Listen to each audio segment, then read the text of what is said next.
দ্বিতীয় বিশ্বযুদ্ধ ৬০ লাখ ইহুদিকে হত্যা করেছিল জার্মানির নাৎসি বাহিনী। ইতিহাসের পাতায় হলোকাস্ট নামে পরিচিত হয়ে আছে এই ঘটনা। নির্মম এবং হৃদয় বিদারক হত্যাযজ্ঞ চালানো হয়েছিল ইহুদিদের উপর। অবুঝ শিশু ও নারী, প্রতিবন্ধী, বৃদ্ধ কিংবা অসুস্থ রোগী কেউই রেহাই পায়নি। এতটাই ভয়াবহ ছিল সেই নির্মমতা যে শুনলে গা শিউরে ওঠে। এই নির্মম হত্যাযজ্ঞের মূল হোতা ছিলেন অ্যাডলফ হিটলার। তখন জার্মানির চ্যান্সেলর হিসেবে দায়িত্ব পালন করছিলেন তিনি। কিন্তু কেন হিটলার ৬০ লাখ ইহুদিকে হত্যা করেছিলেন? মৃত্যুদণ্ড এবং ভয়াবহ মানব পরীক্ষার জন্য কুখ্যাতি অর্জন করেছিল হিটলারের নাৎসি বাহিনীর কনসেন্ট্রেশন ক্যাম্প। এই ক্যাম্পগুলোতেই মানব ইতিহাসের নৃশংসতম ঘটনাগুলো সংঘটিত হয়েছিল। ইহুদিদের মারার নানান নিষ্ঠুর কৌশল নিয়ে পরীক্ষা নিরীক্ষা চলত কনসেন্ট্রেশন ক্যাম্পে। এমনকি হত্যার আগে পুরুষ বন্দীদের নানা রকম ট্যাটু করে দেওয়া হতো, যাতে মৃত্যুর পর তাদের চামড়া দিয়ে আকর্ষণীয় ল্যাম্পশেড, অ্যালবাম ও টেবিল কাভার তৈরি করা যায়। মানুষের বুড়ো আঙুলকে ব্যবহার করা হতো আলোর সুইচ হিসেবে। ভয়াবহ আর বিচিত্রতম নির্যাতন চালাত নাৎসিরা। তাদের অত্যাচারের মাত্রা নিয়ন্ত্রণের বাইরে চলে গিয়েছিল। ইউরোপ ও জার্মানির ইহুদিদের উপর ভয়াবহ অত্যাচার চালায় হিটলারের নাৎসি বাহিনী।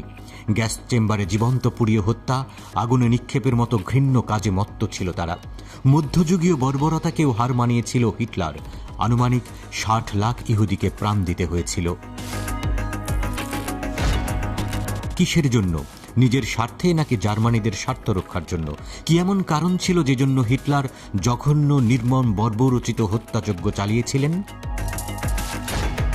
ছোটবেলা থেকেই অনেক বেশি ছবি আঁকতে পছন্দ করতেন হিটলার। ছেলেবেলায় ভিয়েনাতে বসবাস করতেন তিনি। ভিয়েনার একটি আর্ট স্কুলে ভর্তি হন হিটলার। কিন্তু সংখ্যাগরিষ্ঠ ইহুদি ছাত্রদের জন্য তাকে বারবার আর্ট কলেজ থেকে প্রত্যাখ্যাত হতে হয়েছিল। অনেকেই ধারণা করেন তখন থেকেই ইহুদিদের প্রতি হিটলারের এক প্রকার বিতৃষ্ণার জন্ম হয়েছিল। প্রথম বিশ্বযুদ্ধে জার্মানিদের পরাজিত হওয়ার কারণ হিসেবে একমাত্র ইহুদিদের দায়ী করতেন হিটলার। তার দৃঢ় বিশ্বাস ছিল ১৯১৮ সালে জার্মানির রাজতন্ত্রের বিলোপ ইহুদিদের দ্বারাই সংগঠিত হয়েছিল। মিউনিখ থেকে ইহুদিরা বিপ্লব করে রাজতন্ত্র ধ্বংস করেছিল, এমনটাই ছিল তার ধারণা। আর হিটলার লক্ষ্য করেছিলেন জার্মানিতে বসে ইহুদিরা জার্মানির ব্যবসা বাণিজ্য সহ অনেক কিছুই নিয়ন্ত্রণ করছে, যা তিনি সহজে মেনে নিতে পারেননি। আবার ইতিহাসবিদদের মতে ইহুদি নিধন বা হলোকাস্টের মূল কারণ ছিল আদর্শগত, আর এর শেকড় হিটলারের কাল্পনিক অলীক জগৎ।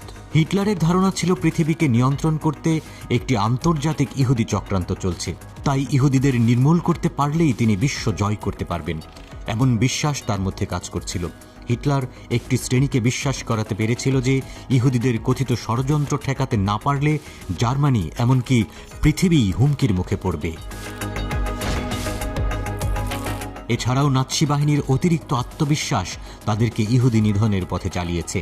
দ্বিতীয় বিশ্বযুদ্ধের প্রথম দিকে তারা এতটা বেপরোয়া ছিল না বলে জানা যায়, কিন্তু ১৯৪১ সালে রাশিয়া আক্রমণের সময় নাৎসি বাহিনীর সাফল্য হিটলারের মনে প্রবল আত্মবিশ্বাস এনে দেয়। তিনি ভেবেছিলেন রাশিয়া তার পদানত হবে, ফলে তার ইহুদি হত্যায় বাধা দেওয়ার আর কেউ থাকবে না। এই হত্যাযজ্ঞ চলে হিটলারের পরাজয়ের আগ পর্যন্ত, অর্থাৎ ১৯৪৫ সালের এপ্রিল পর্যন্ত।